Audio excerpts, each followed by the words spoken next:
I have to confess, when it comes to photography, I'm a little bit of a control freak. I like to be in charge of everything, from my camera settings through to how I post-produce my photographs afterwards. But in this ever-advancing technological world of digital photography, I've started asking myself the question, when it comes to manual mode in particular, am I wasting my time? Surely in this digital age, our auto modes on our cameras should be pretty decent. So today I want to put that to the test. I'm heading out into the beautiful Yorkshire Dales for a photo walk, and along the way I'm going to take exactly the same photos in full auto mode and full manual mode.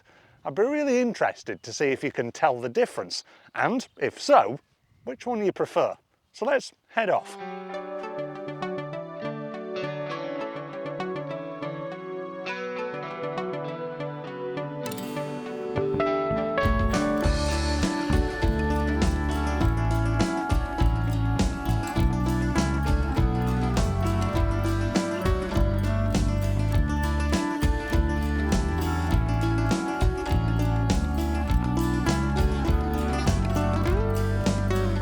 In order to save as much time as physically possible, I'm using JPEGs straight out of camera for my auto shots, so I don't have to do any of that jiggery-pokery afterwards.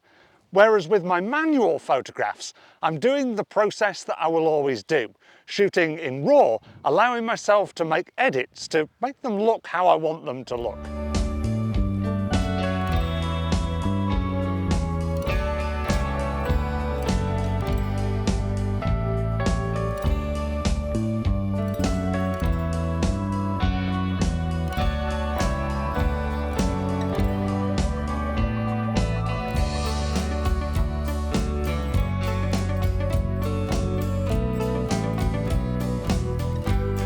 Now you might say that, hang on a minute Tom, there are in-betweens.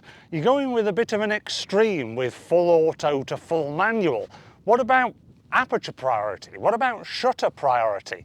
How about taking the photographs in RAW in the auto mode and then editing them afterwards? But for me, all of those things negate the point that I'm trying to make in this video. First of all, my use of manual mode is similar to the way that a lot of people would approach aperture priority. I set my aperture and ISO at set levels, and then I use my shutter speed as the variable to make sure that my exposure's spot on, rather than using exposure compensation. And part of me thinks if I edit my auto files, then that's just adding to the time consumption. I might as well be setting everything right in camera how I want it first of all, to then save on editing afterwards.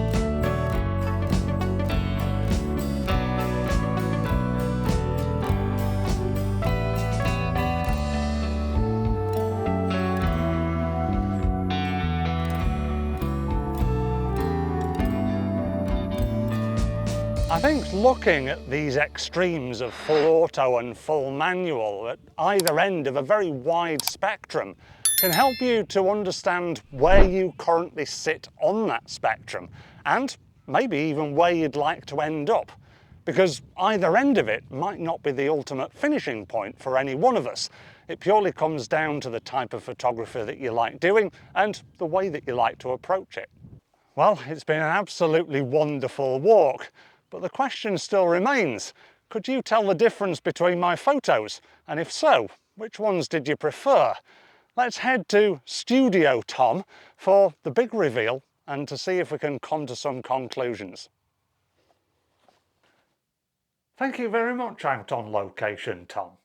Now, looking through the photographs that I've taken, I would say that I prefer 100% the manual mode photos. I just think they look richer in colour and much deeper in contrast as well. To take my JPEG auto files, I use the picture profile standard in my camera, so I realised that I could have changed it to landscape or vivid to get more out of those colours and potentially a bit more contrast. But shooting in manual mode gave me the ability to make these photographs exactly how I wanted them to look, rather than relying on the sort of guesswork of the camera. I feel that in order to balance the dynamic range, the auto mode seems to lean towards slightly overexposing my photographs. Now, I usually tend to slightly underexpose them so I can get the best out of both worlds. Take this example here of the barn and the struts.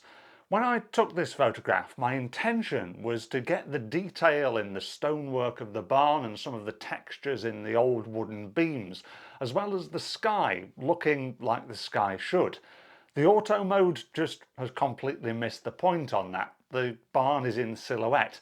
But in my manual mode, I managed to get some shadow detail back to show off both the detail in those shadows and also in the highlights of the sky.